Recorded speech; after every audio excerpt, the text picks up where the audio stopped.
Look, your intuition is right. Things are changing in ways that mainstream media isn't really covering. What most of them are saying doesn't reflect most people's reality. Tell me if one of these things has happened to you in the past year. First, an appliance or a device that you own needs repairs, but the parts that you need for the repair are impossible to find. Two, your streaming service raised its prices again. Or three, you're working harder than your parents did, but somehow you have managed to own a lot less. I'm heading to the comments right now. Actually, before I get there, I'm going to share what I'm doing to protect my money in my wallet. Think about how software has changed. You used to buy Microsoft Word once, and now it's $9.99 a month, and it's chock full of features that I don't want and I don't want to use. Well, that model has moved from your desktop to your kitchen.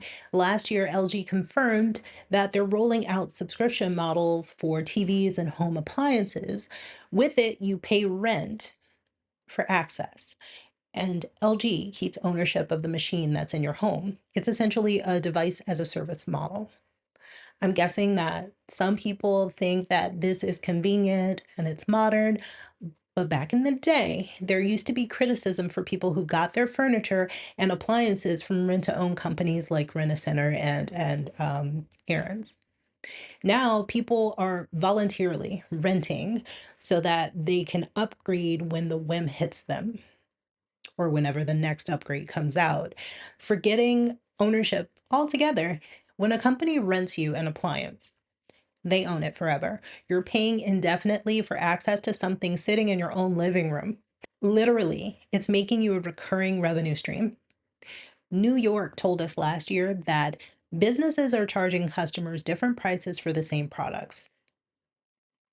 These companies charge differently based on your location, income signals, and shopping history. New York now requires companies to display this price was set by an algorithm using your personal data. Even your mouse movements can affect what you're charged. The FEC found that companies use everything from precise location to how you scroll to determine your personal price. So if you open an app on a newer, more expensive phone, the algorithm can infer your income is higher, thus charging more. Some people assume that this only impacts tech buys, but it's already being used in rent and groceries, insurance, and travel.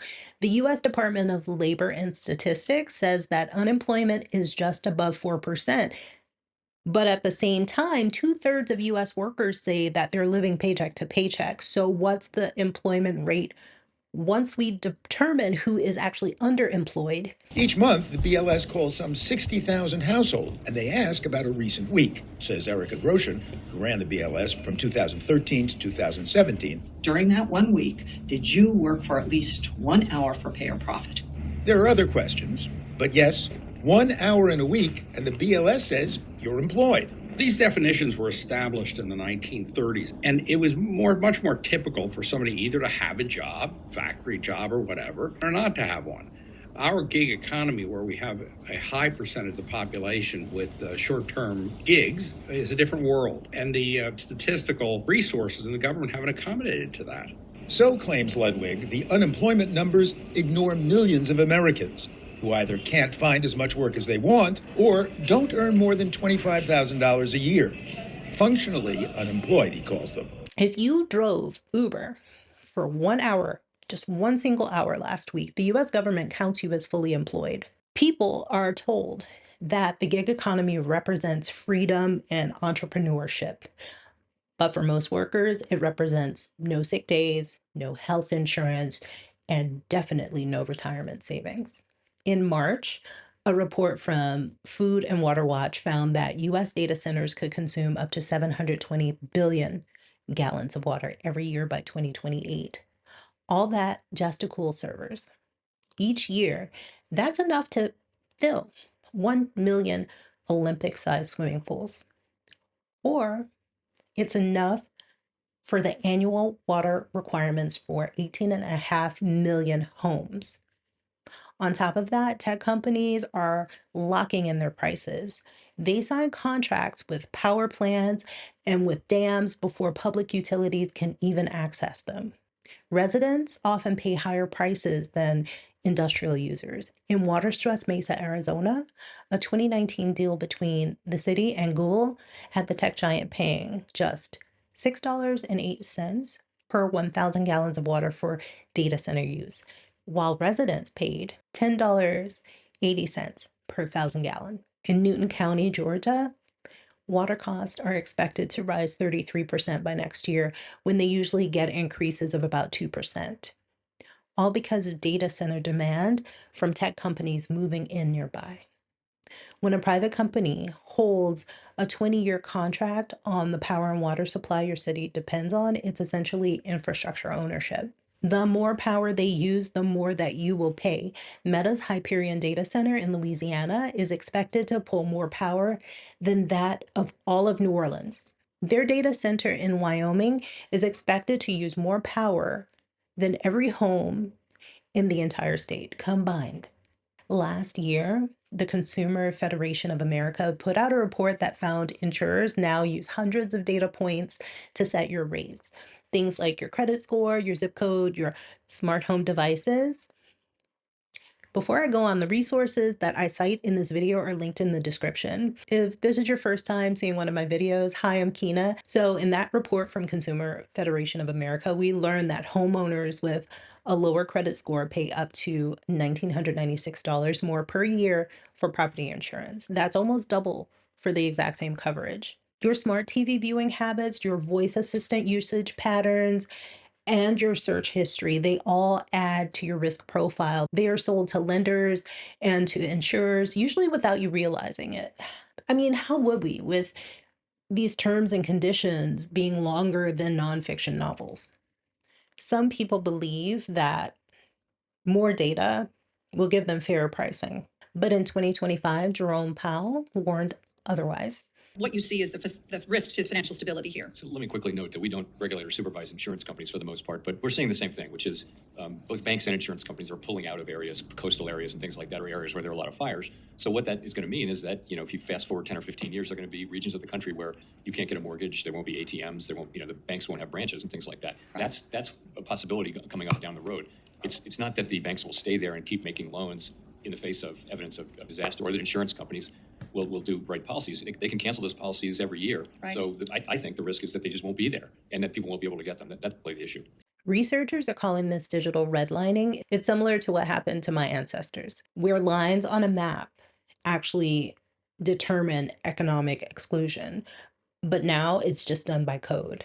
Have you ever gone into an antique store and found an old washing machine that's in complete working condition? The one that your grandmother had probably lasted 40 years. Just one, one aside, I have a core memory of my grandparents' house. The time before they even had a washer machine, they used a washboard. Everything was done by hand until they bought that washer, which happened to last what seems like forever. It seems like the lifespans of the washing machines of today have shrunk by 45% from 19 years to 10. Meanwhile, parts for 3-year-old appliances are often discontinued, leaving people with no real choice but to replace the item over repairing it. These things are breaking down due to low quality. It's definitely not because of bad luck. It's probably because of a decision to stop manufacturing that one part that would fix it, which makes repairing things harder than replacing them. A little side note, over the past few years, I've spent a lot of time kind of reframing how I'm doing things, making changes to how I approach where my money goes and how to protect my family from everything that I just spoke about. And sometimes I don't like the methods that I've taken, but I'm truly liking the results that I'm seeing. I'm noticing that less money is disappearing from my wallet into the ether. It's moving with intention, and intentionality is really very much a daily process, and I'm not letting up on it. And that's because I know the results that I want and I know what it takes for me to get there. And sometimes I do feel like I'm doing way too much. And then I realize that that is how I'm going to know that I'm doing enough and that my intention is only achieved by my willingness to follow through. I made so many changes in my life. I started a garden, I canceled my cloud services, I switched email providers just so that I could protect my privacy. And when I started using Proton products, I started with the free version. I do want to thank Proton for partnering with me on this video. I migrated my emails to Proton Mail because I didn't want anyone reading my emails other than me and the recipient. And the hide my email aliases, love it. But since canceling my cloud services, I actually use Proton Drive more along with my NAS. Proton Drive ensures that nobody can access your files without your permission, not even Proton, and that's because it's end-to-end encrypted cloud storage. And it happens in the background. You don't need to manage encryption keys, you just upload your files and it's done automatically, keeping them private and safe. And when you share files that you've stored, you keep control of them with passwords and with expiring links and the ability to revoke access at any time. Also, remember that Proton products are open sourced and thousands of experts worldwide have audited it for security. Proton offers plans ranging from free to business. Like I mentioned, I started with the free plan. Whether you're looking for that free plan or a paid plan, I keep a link with discounts in the video description. I've noticed recently that a lot of people are making changes. A lot of people are participating in mutual aid networks. Neighbors are sharing food and skills and tools, and all of this is without going through a corporation. Neighborhood sharing circles are becoming like real economic ecosystems. Time banking is where you share an hour of your skilled work for somebody else's skilled work. It's not recognized as taxable income in most places. It's a legal parallel economy that falls outside of the subscription model. Mutual aid is not charity. It happens to predate every corporation on earth. There are over 1,000 mutual aid networks across the US alone. To me, mutual aid is like looking to the past to bring forward the future that I want. It says to me that we're not going to settle for a system that serves a few but harms the many. We are in the midst of a transition from ownership to access, and each thing really very much feeds the next. The subscription model makes you dependent. Algorithmic pricing charges you more for that dependency. Hidden unemployment means you're stretched way too thin to push back against it. Resource consolidation means that the things that you can't do without are increasingly controlled by fewer and fewer hands. Digital redlining determines which neighborhoods feel the pressure the most, and planned obsolescence keeps you spending over and over again. Parallel economies give you a way out of this. I want to thank you to everybody who sent me a virtual coffee or a super thanks. Thank you so much. I really appreciate it. It means so much to me. And for everybody who's watching, make sure to like this video and share it, please. Now, watch this video that YouTube says that you should watch. You'll like it, I promise. Even though I don't know what it is, but I know you want to click on it. Okay, I'll see you in the next video. Bye.